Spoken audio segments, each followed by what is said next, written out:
தென்னாடுடைய சிவனே போற்றி, எந்நாட்டவர்க்கும் இறைவா போற்றி, காவாய் கனக திரளே போற்றி, கைலை மலையானே போற்றி போற்றி. எல்லாம் வல்ல சிவனை வணங்கி உலகெங்கும் வாழும் அத்துணை ரிஷபராசி நண்பர்களுக்கும் உங்கள் ஜோதிடர் ஆய்வாளர் கோவை குருமூர்த்தியின் இனிய வணக்கம்.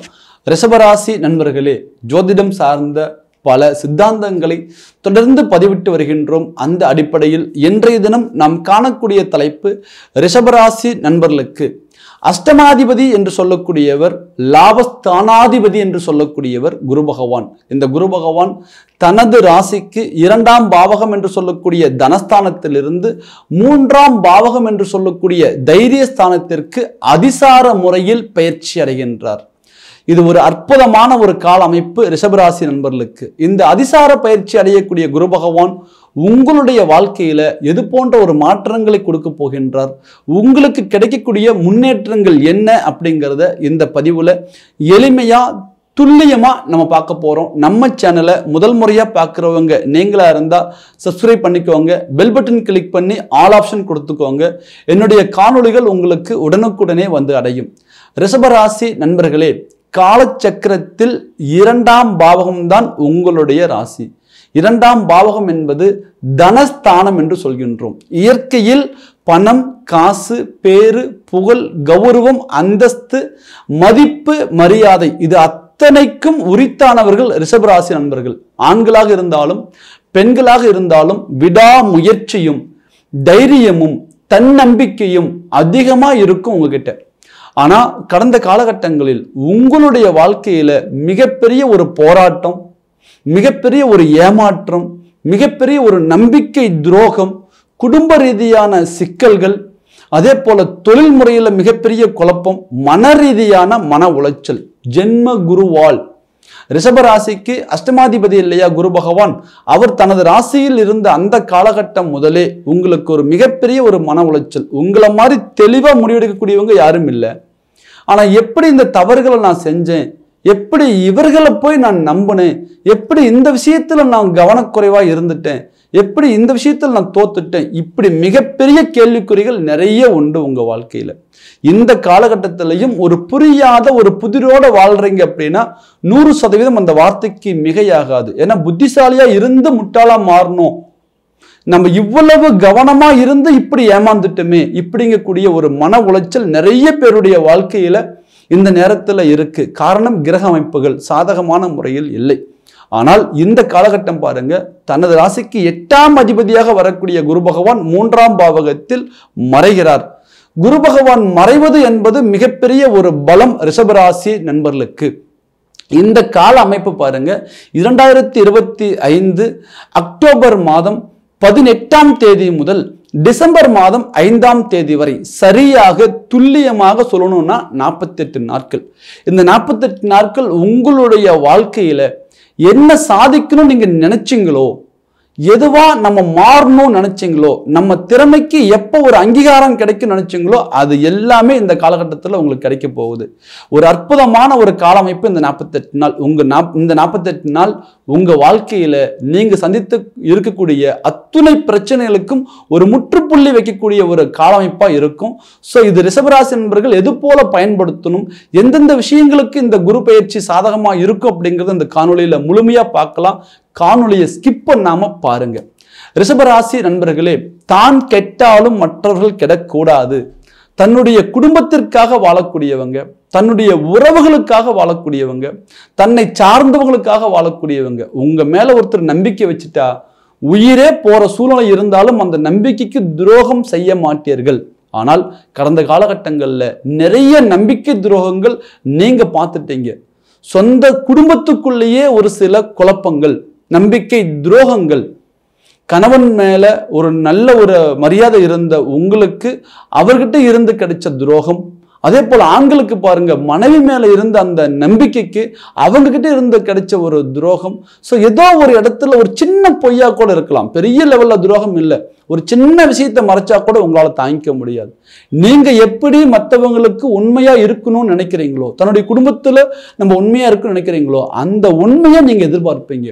ஸோ இந்த இடத்துல வந்து பார்த்தீங்கன்னா இந்த நம்பிக்கைக்கு துரோகங்களால மிகப்பெரிய மன உளைச்சல். அதனை தொடர்ந்து இந்த காலகட்டம் பாருங்க, ஒரு மிகப்பெரிய தொழில்முறை தடுமாற்றம் உங்க வாழ்க்கையில போயிட்டே இருக்கு. எல்லாம் நம்ம சரியா முயற்சி பண்றோம், அடுத்தடுத்த லெவல்ல நம்ம போகணும்னு நினைக்கிறோம். திறமை இல்லாம இருக்கிறவனுக்கு ஒரு வாய்ப்பு கிடைக்குது, திறமை இருந்து நம்ம தோத்து போயிட்டோமே. இந்த ஒரு கேள்விக்குறி ஒரு மிகப்பெரிய ஒரு மன உளைச்சல். சோ திறமை இருந்தும் தோல்வியில தழுவிக்கிட்டு இருந்த ரிஷபராசி நண்பர்கள் நிறைய பேர் இந்த நேரத்துல பார்க்கலாம். அதுவும் குறிப்பா பாருங்க, ஆண்கள் தொழில் சார்ந்த மன உளைச்சல், பொருளாதாரம் சார்ந்த மன உளைச்சல், குடும்ப ரீதியான மன உளைச்சல். ஸோ அதனை தொடர்ந்து எந்த இடத்துல போனாலும் எனக்கு ஒரு நிம்மதி இல்லைங்க அப்படிங்கிற சூழ்நிலை ஒரு பக்கம் ஆண்களுக்கு. ஏன்னா பில்லர் மாதிரி இருந்து அந்த குடும்பத்தை காப்பாற்றணும்னு நினைக்கக்கூடியவங்க, தனக்கு கிடைச்ச அந்த ஒரு வாழ்வாதாரத்தை சரியான முறையில் பயன்படுத்தி தன்னை சார்ந்தவங்களுக்கு கொடுக்கணும்னு நினைக்கக்கூடியவங்க. உங்களுக்காக உழைக்க மாட்டீங்க, கண்டிப்பா உங்க குடும்பத்துக்காக நீங்க உழைப்பீங்க. உங்களுக்குன்னு ஒரு விஷயம் செஞ்சுக்கிறதுல நாளைக்கு பார்த்துக்கலாம்னு தள்ளி வச்சிருவீங்க. ஆனா குடும்பத்துல ஒரு தேவைன்னா அந்த நிமிஷமே அதுக்காக கடன்பட்டாத அந்த காரியத்தை நம்ம செஞ்சு கொடுத்துடணும் அவங்களுக்கு அப்படின்னு போராடக்கூடியவங்க ரிஷபராசியில பிறந்த ஆண்கள். ஸோ இந்த போராட்டத்துக்கு ஒரு அங்கீகாரமோ இல்லை இந்த போராட்டத்துக்கு ஒரு முற்றுப்புள்ளியோ இந்த போராட்டத்துக்கு ஒரு மிகப்பெரிய ஒரு மாற்று வழியோ இதுவரையும் கிடைக்கல. அதனை தொடர்ந்து பெண்கள் பாருங்க, தனக்காக வாழல அப்படின்னாலும் தன்னுடைய குடும்பத்திற்காக வாழ்வாங்க. தன்னுடைய கணவனுக்கு உண்மையா இருக்கணும், பெத்த குழந்தைக்கு நம்ம ஒரு நல்ல தாயா இருக்கணும், கூட பிறந்த சகோதரருக்கு ஒரு நல்ல ஒரு அக்கா தங்கையா இருக்கணும். ஸோ புகுந்த வீட்டில் நம்ம கண்ணியமா இருக்கணும், எந்த இடத்துலயும் நம்மளுடைய ஒரு பேர் கெட்டு போயிடக்கூடாது, நம்ம மேல ஒரு அழுக்கு வந்துடக்கூடாதுன்ட்டு பார்த்து பார்த்து செயல்படக்கூடியவங்க. ஆனால் கடந்த காலகட்டங்கள்ல நீங்க எந்தெந்த இடத்துல எல்லாம் நீங்க பாத்தீங்கன்னா உண்மையா இருந்தீங்களோ, நம்பிக்கையா இருந்தீங்களோ, அந்த இடத்துல இருந்து எல்லாம் கெட்ட பேர், உண்மையா இருந்தும் கெட்ட பேர் வாங்கினவங்க கடந்த காலகட்டங்கள்ல ரிஷபராசியில பிறந்த பெண்கள். சோ இந்த ரெண்டு தரப்பினருக்குமே ஒரு மாற்றம் கிடைக்குமா, ஒரு வாழ்வியல்ல ஒரு முன்னேற்றம் கிடைக்குமா அப்படின்னா இந்த காலகட்டம் குரு பகவான் 8ஆம் அதிபதியா இருக்கக்கூடியவர் 3ஆம் பாவகத்தில் மறைவது இத்தனை போராட்டங்களுக்கும் ஒரு சரியான தீர்வு கிடைக்கக்கூடிய ஒரு காலமைப்பா இருக்கும். இது 48 நாள். இந்த 48 நாள் உங்களுடைய வாழ்க்கையில நிறைய விஷயங்கள் நீங்க புரிஞ்சுக்குவீங்க, நிறைய விஷயங்கள் நீங்க உணர்வீங்க. ஸோ இதை சரியான முறையில பயன்படுத்தணும். 8ஆம் பாவகம் என்று சொல்லக்கூடிய அஷ்டமாதிபதி குரு பகவான் 3ஆம் பாவகத்தில் மறைவது ஒரு விபரீத ராஜயோகம். இந்த ராஜயோகத்தின் அடிப்படையில் ஃபர்ஸ்ட் ஆஃப் ஆல் உங்களுக்கு பொருளாதார ரீதியா நல்ல வளர்ச்சிகள் கிடைக்கும். ஏன்னா கடன் மேல கடன் பட்டுட்டீங்க. ரிஷபம்னா சொல்லுவாங்க சுக்கிரன், சார் உங்களுக்கு என்ன சார் சுக்கிரனுடைய ராசியில பிறந்திருக்கிறீங்க, பணம் காசு உங்ககிட்ட இல்லாததா? இன்னைக்கு வரையும் கடன் பட்டே வாழ்ந்தாலும் கூட தன்னுடைய சமுதாயத்துல நான் கஷ்டப்படுறேங்கிறத காமிச்சிக்காம வாழ்றதில்ல. ரிஷபராசி நண்பர்கள் மாதிரி ஒரு கெட்டிக்காரர்கள் யாரும் இல்லை. ஆனா வாழ்க்கையில உள்ள பார்த்தீங்கன்னா நிறைய கடன் இருக்கும், நிறைய போராட்டம் இருக்கும், ஆனா வெளியில காமிச்சிக்க மாட்டீங்க. பாக்குறவங்க கண்ணுக்கு உங்களுக்கு என்ன ராஜாவா இருக்கிறீங்க அப்படின்னு சொல்லிடுவாங்களே தவிர படுறக்கூடிய கஷ்டங்கள் நமக்கு மட்டுமே தெரியும். அவ்வளவு மன உளைச்சலோட போராடிட்டு இருக்கிற உங்களுக்கு ஃபர்ஸ்ட் ஆஃப் ஆல் இந்த குரு பகவான் கொடுக்கக்கூடிய ஒரு யோகம் என்பது பொருளாதார ரீதியான நல்ல வளர்ச்சி, நல்ல முன்னேற்றம். என்னைக்கோ இழந்த சொத்துக்கள் இன்னைக்கு திரும்ப கிடைக்குங்க. நீங்க என்னைக்கோ ஒருத்தரை நம்பி போட்ட முதலீடு இன்னைக்கு உங்களுக்கு அது லாபகரமா கிடைக்கும். சார் நான் பெரிய லெவல்ல என் கையில இருந்த பணத்தை ஒருத்தர் நம்பி கொடுத்துட்டேன், எனக்கு அது வரவே மாட்டேங்குது. தடை பெற்ற ஒரு பணங்கள் இந்த நேரத்துல பண வரவா மாறி உங்களுடைய தேவைக்கு அது ப்ராப்பரா கிடைக்கக்கூடிய ஒரு காலகட்டம் இந்த 48 நாட்கள். அப்ப பொருளாதார ரீதியா ஒரு நல்ல ஒரு மாற்றத்துக்கு வரக்கூடிய ஒரு தருணம் இந்த நேரம். அதே போல ரிஷபராசி நண்பர்களுக்கு ஒரு மிகப்பெரிய ஒரு போராட்டம் என்னன்னு கேட்டீங்கன்னா, கூட இருக்கிறவங்க நமக்கு சாதகமா இல்லை. நம்ம யாரு நம்பினாலும் நமக்கு பார்த்தீங்கன்னா அவங்க நமக்கு உண்மையா இல்லை. அவங்களால ஏதாவது ஒரு பிரச்சனை இல்லை, அவங்க ஏதாவது ஒரு சிக்கல்களை கொண்டு போய் நம்மளை சிக்க வச்சுட்டு போயிடுறாங்க. அப்படிங்கக்கூடிய ஒரு சூழ்நிலை இருக்கும். ஏன்னா ரிஷபராசிக்கு 7ஆம் பாவகம் என்பது விருச்சக மனை, விருச்சகத்துக்கு அதிபதி செவ்வாய். படப்படன்னு இருப்பாங்க. அவங்களுடைய வேகத்துக்கு நம்ம சடனா யோசிச்சு ஒரு முடிவு பண்ணாம சரிங்க நீங்க சொல்றீங்க, அவங்க மேல இருந்த நம்பிக்கை அப்ப சரியாதான் இருக்கும், நீங்க அதை ஃபாலோ பண்ணுங்க அப்படின்னு சொல்லிட்டு நம்ம ஒரு பொறுப்பு கொடுத்துருவோம், அது நமக்கு சாதகமா இருந்திருக்காது. அவங்கள நம்பி ஒரு பணம் கொடுத்துருப்போம், அது நமக்கு சாதகமா இருந்திருக்காது. இல்ல அவங்க கிட்ட நம்ம ஒரு முக்கியமான ஒரு விஷயங்களை கொடுத்துருப்போம், அது நமக்கு சரியான நேரத்துல சரியான முறையில் அவங்க முடிச்சிருக்க மாட்டாங்க. யாரோ செய்த தவறுக்கு நீங்க தண்டனை அனுபவிக்கக்கூடிய ஒரு காலகட்டம். யாரோ செய்த ஒரு சில கவனக்குறைவுக்கு உங்களுடைய பேர் கெட்டு போற ஒரு சூழ்நிலை, இது எல்லாமே ரிஷபராசி நண்பர்களுக்கு இருந்திருக்கும். இதுல குறிப்பா தொழில் பார்ட்னர் வகையில ஒரு சில மன வருத்தம், மன போராட்டம், ஒரு ஏமாற்றம், ஒரு துரோகம். ஸோ இதனால வந்து பார்த்தீங்கன்னா பொருளாதார ரீதியாக மிகப்பெரிய ஒரு சரிவு சிக்கல் எல்லாம் சந்திச்சவங்க. இது நீங்க முடிவெடுத்து நீங்க ஒரு காரியம் செஞ்சு தப்பு பண்ணியிருக்க மாட்டீங்க. அடுத்தவர்களை நம்பி 7ஆம் பாவகம் என்பது தன்னுடைய எதிர்த்தரப்புல இருக்கக்கூடியவங்க, அவங்கள நம்பி இறங்கின எல்லா காரியமும் கண்டிப்பா வந்து பார்த்தீங்கன்னா தடை, தோல்வி, பிரச்சனை, அதனால ஒரு நஷ்டம், அதனால ஒரு குழப்பம், அதனால ஒரு சிக்கல் உருவாச்சு. அதை சரி பண்றதுக்கு இப்ப நான் போராடிட்டு இருக்கிறேன். அவங்கள நம்பி கொடுத்து அவங்க சிக்கல்ல சிக்க வச்சுட்டு இன்னைக்கு அவங்களாம் நல்லா இருக்கிறாங்க சார், நான் தான் கஷ்டப்பட்டு இருக்கிறேங்கிற ஒரு சூழ்நிலை ரிஷபராசி நண்பர்களுக்கு இயற்கையிலேயே இருந்துரும். இதுல ஜென்மகுரு இருந்த காலகட்டம் எது நல்லது எது கெட்டதுன்னு எது சிந்திக்க முடியாம செயல்பட்ட ஒரு சில விஷயங்கள் இன்னைக்கு நமக்கு பெரிய லெவல்ல ஒரு பாரமாவே, பெரிய லெவல்ல நமக்கு ஒரு சிக்கலா முடிஞ்சிருக்கும். கண்டிப்பா அந்த சிக்கல்களை இந்த நேரத்துல எந்த குரு பகவான் உங்களுக்கு சிக்கலை கொடுத்தாரோ அதே குரு பகவான் இப்ப தீர்க்கக்கூடிய ஒரு காலகட்டம் தான் இந்த 48 நாட்கள்.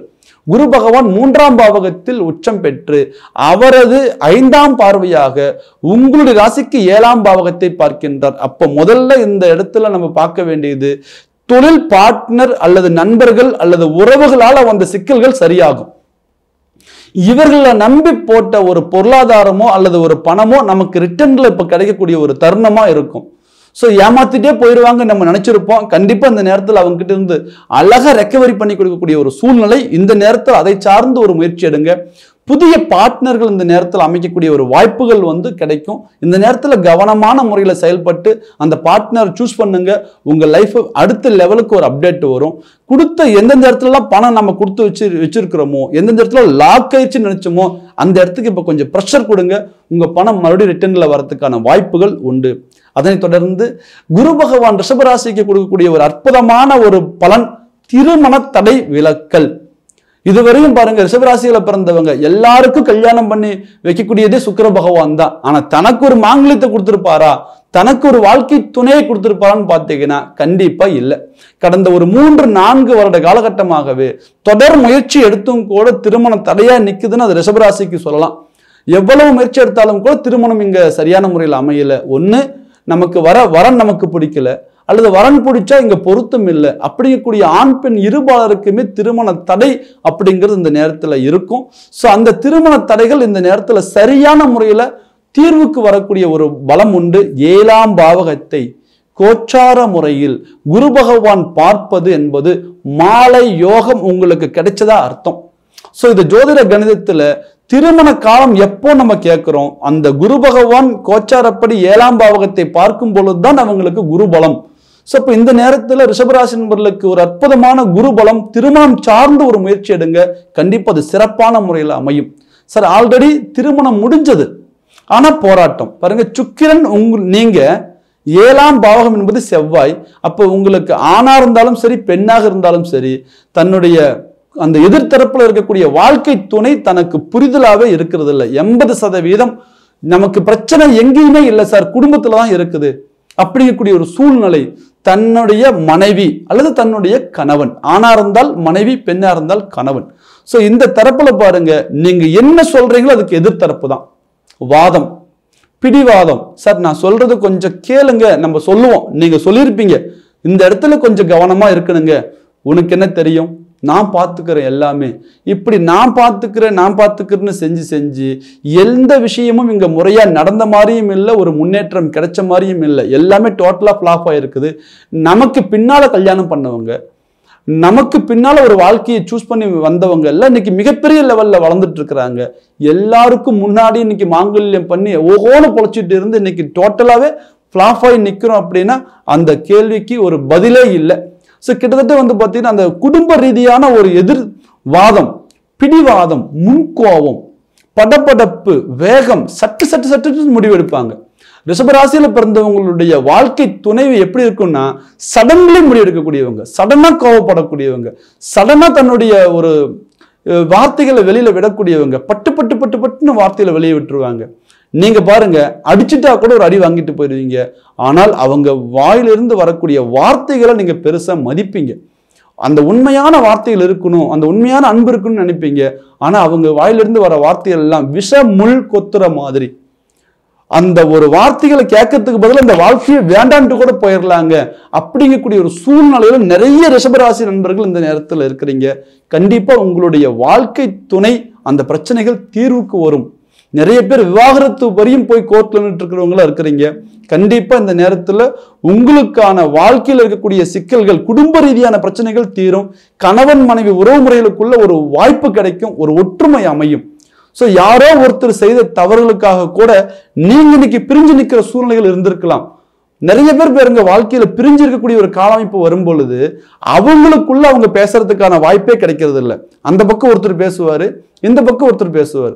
அந்த பக்கம் பேசுறவர் பாத்தீங்கன்னா நமக்கு சாதகமா பேசுற மாதிரி இருக்கும், ஆனா அவங்களுக்கு அது பாதகமா இருக்கும். ஸோ இந்த ரெண்டு தரப்புல இருக்கிற மீடியாட்டருங்க பேசுற விதம் பார்த்தீங்கன்னா தன்னுடைய அந்த குடும்ப வாழ்க்கை துணை மேல இருக்கக்கூடிய ஒரு அபிப்பிராயமே போயிடும். என்னைக்கு இவங்க இந்த அளவுக்கு சொல்றாங்களோ இதுக்கு மேல அந்த வாழ்க்கையே வேண்டாம் நம்ம முடிவு பண்ணிடுவோம். ஸோ அதுல நான் என்ன சொல்ல வரேன்னா, நேரடியா தம்பதிகள் நீங்க பேசுங்க, கண்டிப்பா உங்களுடைய பிரச்சனைகள் சால்வ் ஆகும். சார் நான் ஃபோன் பண்ணா அவர் எடுப்பாரா, சார் நான் ஃபோன் பண்ண என்னுடைய மனைவி ஃபோன் ரிசீவ் பண்ணுவாங்களா, குழப்பமே வேண்டாங்க. நம்ம குடும்பத்துல நம்ம பேசுறதுக்கு என்ன, கண்டிப்பா ஒரு குடும்ப ரீதியான சிக்கல்கள் இருந்துட்டாங்க. எவ்வளவு நம்ம பெரிய லெவல்ல நம்ம வாழ்ந்துட்டு இருந்தாலும் கூட நிம்மதி இருக்காது, சந்தோஷம் இருக்காது, மன அமைதி இருக்காது. அவர் எவ்வளவு பெரிய உயர் அதிகாரியா இருந்தாலும் சரி, அரசியல்வாதியாக இருந்தாலும் சரி, அல்லது பெரிய ஒரு நிறுவனத்துக்கு ஒரு கம்பெனிக்கு 1000 பேர் ரன் பண்ணக்கூடிய ஒரு ஓனரா இருந்தா கூட சரி, எத்தனை பேர்களாலும் ரன் பண்ணிடலாம். ஆனா குடும்பத்தை ரன் பண்றதுங்கிறது நெளிவு சுழிவு நிறைந்த ஒரு வாழ்க்கை. இந்த இடத்துல எங்க நாங்க விட்டு கொடுத்து போகணும், எங்க நம்ம கொஞ்சம் எதிர்த்து போராடணுங்கிற ஒரு நெளிவு சுழிவு இல்லை அப்படின்னா கண்டிப்பா குடும்பம் சிதறும். இந்த நெளிவு சுழிவு இல்லாத ஒரு வாழ்க்கை துணை யாருக்கு அப்படின்னு கேட்டீங்கன்னா ரிஷபராசிக்கு. செவ்வாய் பகவானா வரதுனால படபடப்பு, வேகம், சடத்துன்னு ஒரு முடிவு எடுக்கிறது. அதனால கொஞ்சம் இந்த நேரத்துல விட்டு கொடுத்து பேசுங்க. 100% உங்க வாழ்க்கை பிரச்சனை இல்லாம சுமூகமா முடிஞ்சு அடுத்த கட்டத்துக்கு நீங்க ஜெயிச்சு மேல வருவீங்க. யார் முன்னாடி நீங்க நல்லா வாழ்ந்து காமிக்கும் நீங்க நினைச்சீங்களோ அவங்க முன்னாடி ஒரு சில பிரச்சனைகளை சந்திச்சு இன்னைக்கு மன உளைச்சலுக்கு ஆளாயிருக்கிறீங்க. கண்டிப்பா உங்களுடைய குடும்ப ரீதியான பிரச்சனைகள் தீர்வுக்கு வரும். அதனை தொடர்ந்து குரு பகவானது பார்வை 9ஆம் பாவகத்திற்கு இருக்கின்றது. தான் பிறந்த பிறப்புல தான் எதுக்காக பிறந்தோம், நம்ம என்ன செய்ய போறோம், நம்ம எப்படி வாழ போறோம்னு நிர்ணயம் பண்றது இந்த 9ஆம் பாவகம். தனக்கு பிறப்பு கொடுத்த அப்பாவுடைய ஸ்தானம், பிதுர்ஸ்தானம் என்று சொல்கின்றோம். அப்போ இந்த 9ஆம் பாவகத்தை குரு பகவான் தனது 180 டிகிரியில பார்க்கிறதுனால 100% உங்களுடைய வாழ்க்கையில நீங்க வாழ தகுதி இருக்கு, உங்களுக்கான பிராப்தம் இருக்கு, உங்களுக்கான யோக பாக்கியங்கள் இருக்குது அப்படிங்கிறது 100% இந்த நேரத்துல அந்த குரு பகவான் கொடுக்கக்கூடிய ஒரு அற்புதமான ஒரு காலகட்டமா இருக்கும். குழந்தைகளுக்கு இது மிகப்பெரிய ஒரு மாற்றத்தை கொடுக்கும். ரிஷபராசியில பிறந்துட்டங்க, திருமணம் முடிஞ்சது, குழந்தைங்க இருக்கிறாங்க, எங்க சொல்லுக்கு அவங்க கட்டுப்படுறதே இல்லைங்க. ஆல்ரெடி பார்த்தீங்கன்னா ரிஷபராசினா சுக்கிரன், குழந்தைகள் அப்படிங்கிறது குரு. இங்க குரு சுக்கிரனுக்கு ஆகவே ஆகாதுங்கிற ஒரு ஜோதிட விதிமுறை இருக்கு. ஸோ அப்ப பாருங்க, நம்ம குழந்தைங்களும் நம்ம சொல் பேச்சு கேட்க மாட்டாங்க. ஒன்று நம்ம சொல்றது அவங்க கேட்க மாட்டாங்க, இல்லை அவங்க சொல்றது நமக்கு சுத்தமாவே பிடிக்கவே பிடிக்காது. இப்படி ஒரு எதிர்மறையான ஒரு சில விஷயங்கள் நடந்துட்டே இருக்கும். கண்டிப்பா இந்த நேரத்துல உங்களுடைய குழந்தைகள் உங்க சொல்லுக்கு கட்டுப்பட்டு வரக்கூடிய ஒரு காலகட்டம், இல்லை அவங்க செய்த தவறுகளை திருத்திக்கக்கூடிய ஒரு வாய்ப்பு கொடுக்கும், அமையும். அவங்க மனசை விட்டு உங்ககிட்ட பேசுறதுக்கு வருவாங்க. ஸோ நீங்க அவங்க கிட்ட இந்த நேரத்துல கொஞ்சம் பார்த்தீங்கன்னா அந்த அன்பு பற்று பாசத்தோட பேசும் பொழுது இந்த உறவு முறைகளுக்குள்ள ஒரு நல்ல இணக்கம் வரும். வாரிசுகளுடைய ஒரு வாழ்க்கை நல்ல முறையில் ஒரு முன்னேற்றம் அடையும். ரிஷபராசியில பிறந்தவங்க என்னதான் பார்த்தீங்கன்னா சுக்கிரனுடைய ஆதிக்கத்தில் இருந்தாலும் கூட, குரு பகவான் சுக்கிரனுக்கு என்னதான் எதிரியா இருந்தாலும் கூட, பெற்ற குழந்தைகள் நல்லா இருக்கணும்னு ஒரு மனசுக்குள்ள ஒரு மிகப்பெரிய ஒரு ஏக்கம் இருக்கும். ஏன்னா போராட்டம் இங்க போராடிட்டே இருப்போம். அந்த குழந்தைகளுடைய வாழ்க்கைக்காக ஒவ்வொரு விஷயத்தையும் பார்த்து பார்த்து பார்த்து பார்த்து நீங்க செஞ்சுட்டே இருப்பீங்க. கண்டிப்பா உங்க வாழ்க்கையில உங்களுடைய குழந்தைகளுக்கு நீங்க எடுத்த முயற்சிகள் இந்த நேரத்துல சாதகமா அமையும். அவர்களுக்கு திருமண வாழ்க்கை அப்படிங்கிறது சிறப்பாக இருக்கும். அவருடைய தொழில் உத்தியோகம் அப்படிங்கிறது இந்த நேரத்துல சரியான முறையில் அமையும். அவருடைய கல்வி தடைகள் கூட தீரக்கூடிய ஒரு வாய்ப்புகள் உண்டு. அதே போல 11ஆம் பாவகம் என்பது அயல் நாடு. நிறைய பேர் பாருங்க, அயல் நாட்டுல போய் தொழில் இழந்து, குடும்பத்தை இழந்து, பொருளாதாரத்தை இழந்து வாழ்றது என்னமோ நாங்கள் ஃபாரின்ல தான் வாழ்ந்துட்டு இருக்கிறோங்க, ஆனால் நிம்மதி இல்லாத வாழ்ந்துட்டு இருக்கிறோம் அப்படிங்கிற சூழ்நிலை நிறைய நண்பர்களுக்கு இந்த நேரத்தில் உண்டு. சுக்கிரன் பணம் காசு பேரு புகழுக்கு அதிபதியாக இருந்தாலும் கூட அது தனக்கு கிடைக்கிறதுல ஒரு மிகப்பெரிய ஒரு பிரச்சனைகள் இருக்கும். ஏன்னால் தன்னுடைய ராசிக்கு அதிபதியே 6ஆம் அதிபதியாகவும் வருவார். அப்ப தன்னுடைய வாழ்க்கையில பாருங்க, ஏதாவது ஒரு தடை, ஏதாவது ஒரு கடன், ஏதாவது ஒரு நோய், ஏதோ ஒரு கண்டம், இல்ல ஏதோ ஒரு விபத்து, இல்ல ஏதோ ஒரு அவமானம், இப்படி தொடர்ந்து பாத்தீங்கன்னா நம்ம வளர ஸ்டேஜ்ல எல்லாமே கொடுத்துட்டே இருக்கும். ஸோ இந்த நேரத்துல குரு பகவானது பார்வை 11ஆம் பாவகத்திற்கு படுறதுனாலையும், ரெண்டாவது தன்னுடைய ராசிக்கு சுக்கிரனுக்கு நீங்க பாத்தீங்கன்னா ராசி அதிபதியை கொண்டிருந்தாலும் கூட அவர் கொடுக்காத யோகத்தை கூட உங்களுக்கு சனி பகவானே கொடுக்கணுங்கிறது விதி. 9, 10 என்று சொல்லக்கூடிய தர்ம கர்மாதிபதி சனி பகவானுக்கு தனது 9ஆம் பார்வையின் மூலம் குரு பகவான் சனி பகவானை பார்க்கின்றார். இந்த ஒரு தருணம் உங்களுக்கு மிகப்பெரிய ஒரு தொழில் மாற்றமும் பொருளாதார வளர்ச்சியும் உங்க வாழ்க்கையில் இருக்கக்கூடிய தடங்களும் தீர்ந்து மிகப்பெரிய ஒரு முன்னேற்றத்தை கொடுக்கக்கூடிய ஒரு வாய்ப்பு அயல் நாட்டில் இருக்கக்கூடியவங்களுக்கு கிடைக்கும். அதனை தொடர்ந்து ரிஷபராசி, அசுர குரு, நிறைய பேர் தலைமை பண்புல இருப்பீங்க. அரசியல் துறை, அரசாங்கத்துறை, உயர் பதவியில் இருக்கக்கூடியவங்க. இந்த ராசியில பிறந்தவங்களுக்கு ஈஸியா உயர் பதவி போகக்கூடிய ஒரு வாய்ப்பு கிடைச்சிரும். ஆனா அதே நேரத்துல பாருங்க, சனி பகவான் 10ஆம் அதிபதியா வரதுனால அந்த உயர் பதவிகள் கிடைச்சாலும் கூட அங்க நமக்கு அங்கீகாரம் இல்லாம இருக்கும். சார் இருக்கிறது என்னமோ பெரிய போஸ்டிங் தான், ஆனா மரியாதை நமக்கு கீழே இருக்கக்கூடியவங்களுக்கு கிடைக்கக்கூடிய ஒரு மரியாதை கூட நமக்கு கிடைக்க மாட்டேங்குதுங்கிறதுல ஒரு சில முரண்பாடுகள் இருக்கும். அப்போ உங்களுக்கு தகுந்த உங்களுடைய திறமையை மதிக்கக்கூடிய அங்கீகாரம் இந்த நேரத்துல கிடைச்சிரும். அப்போ அந்த உயர் பதவியில் இருக்கக்கூடியவங்களுக்கு ஒரு அழகான ஒரு வாய்ப்பு, ஒரு முன்னேற்றம், அல்லது உங்க லைஃப்ல இருக்கக்கூடிய ஒரு ஸ்ட்ரகிள், உங்க ஒரு ஜாப்ல இருக்கக்கூடிய ஒரு சில தடங்கல்கள் எல்லாமே இந்த நேரத்துல தீர்ந்துரும். தனக்கு அந்த நேரத்துல அந்த இடத்துல ஒரு சில சூழ்ச்சிகள் பண்ணக்கூடிய எதிரிகள் கூடயே இருப்பாங்க, துரோகிகள் கூடயே இருப்பாங்க. உங்களுடைய சின்சியாரிட்டிலேயோ உங்களுடைய ஜாப் ரிலேட்டடாவோ நீங்க தவறு பண்ணிருக்க மாட்டீங்க. செய்யாத தவற இவர் செஞ்சிட்டார் அப்படிங்கக்கூடிய சூழ்ச்சிக்குள்ள நீங்க ஆளாயிருப்பீங்க. இதனால வேலை இழப்பு, இதனால பணியிட மாற்றம், இதனால பதவி உயர்வு தடையாகுது, இதனால ஊதிய உயர்வுகள் தடையாகுது. யாரோ செய்த சூழ்ச்சி இன்னைக்கு என்னுடைய லைஃபை பாத்தீங்கன்னா ஸ்ட்ரகிள் ஆக்கிட்டே இருக்குது அப்படிங்கிற ஒரு இக்கட்டான சூழ்நிலைகள் இருக்கும். கண்டிப்பா அந்த போராட்டத்திலிருந்து இது அழகா உங்களை ரிலீவ் பண்ணி இந்த 48 நாள்ல உங்க மேல சுமத்தப்பட்ட வீண் பலின்ங்கிறது நீங்க ப்ரூவ் பண்ணுவீங்க. அதே போல உங்களுக்கு கிடைக்காம இருந்த அந்த பதவி உயர்வு, ஊதிய உயர்வு, அந்த பொறுப்புக்கு தகுந்த அங்கீகாரம், இது எல்லாமே உங்களுக்கு கிடைக்கும். ஸோ இந்த காலகட்டத்தில் உங்களுடைய முயற்சிகளை பலப்படுத்துங்க. ரிஷபராசி என்பர்களே, எல்லாரும் வாழ்ற மாதிரி நம்ம வாழ்ந்துடணும் அப்படின்னு சராசரியான வாழ்க்கையை நினைக்காம நம்ம வாழ்க்கையை பார்த்து 10 பேர் இவங்கள மாதிரி நம்ம வாழணும் அப்படின்னு நினைக்கக்கூடியவங்க தான் நீங்க நினைச்சு பார்த்த மாதிரி ஒரு வாழ்க்கையை அமைக்கக்கூடிய ஒரு காலகட்டம் தான் இந்த 48 நாள். இந்த 48 நாள் நீங்க முயற்சி பண்ணுங்க. கண்டிப்பா உங்க வாழ்க்கையில மிகப்பெரிய ஒரு மாற்றத்தை கொண்டு வருவீங்க. ஸோ இந்த வாழ்க்கை உங்களுடைய வளர்ச்சியை கொடுக்கக்கூடிய ஒரு காலகட்டமா இந்த கால அமைப்பு உங்களுக்கு இருக்கும். உங்க வாழ்க்கை நல்ல ஒரு முன்னேற்றத்துக்கு வரும். இந்த நேரத்துல நீங்க பார்த்துக்க வேண்டியது, உங்களுடைய சுய ஜாதகம் சாதகமாக இருக்கின்றதா, தன்னுடைய ஜாதகத்தில் திசாபுத்திகள் சாதகமாக இருக்கின்றதா. கோச்சார கிரகம் இப்ப நமக்கு நல்லது நடத்தினாலும் கூட திசாபுத்திகள் சாதகமாக இல்லை என்றால் இந்த பலன்கள்ல நிறைய மாற்றங்கள் இருந்துடலாம். ஆக இப்ப உச்சம் பெறக்கூடிய குரு பகவான் நம்ம ஜாதகத்தில் எந்தெந்த இடத்துல இருக்காரு அப்படிங்கிறத பார்த்து அவருடைய நிலை அறிந்து இந்த பலனை முழுமையா நீங்க தெரிஞ்சுக்குவாங்க. அப்படி துல்லியமா பார்க்கணும்னு நினைக்கக்கூடியவங்க கீழே இருக்கிற நம்பருக்கு கால் பண்ணுங்க, உங்களுடைய அப்பாயின்மெண்ட் பதிவு பண்ணுங்க, உங்களுடைய ஜாதகத்தை வாட்ஸ்அப் மூலமா அனுப்புங்க. உங்களுக்கான பலன்களை எளிமையா தெரிஞ்சுக்கோங்க. நீங்க அடுத்த கட்டம் நோக்கி நீங்க அற்புதமான முறையில் முன்னேறுங்க. மீண்டும் ஒரு அழகான ஒரு தருணத்தில் அழகான ஒரு பதிவுடன் உங்களை சந்திக்கும் வரை உங்களிடமிருந்து விடைபெறுவது உங்கள் ஜோதிடர் ஆய்வாளர் கோவை குருமூர்த்தி. நன்றி, வணக்கம்.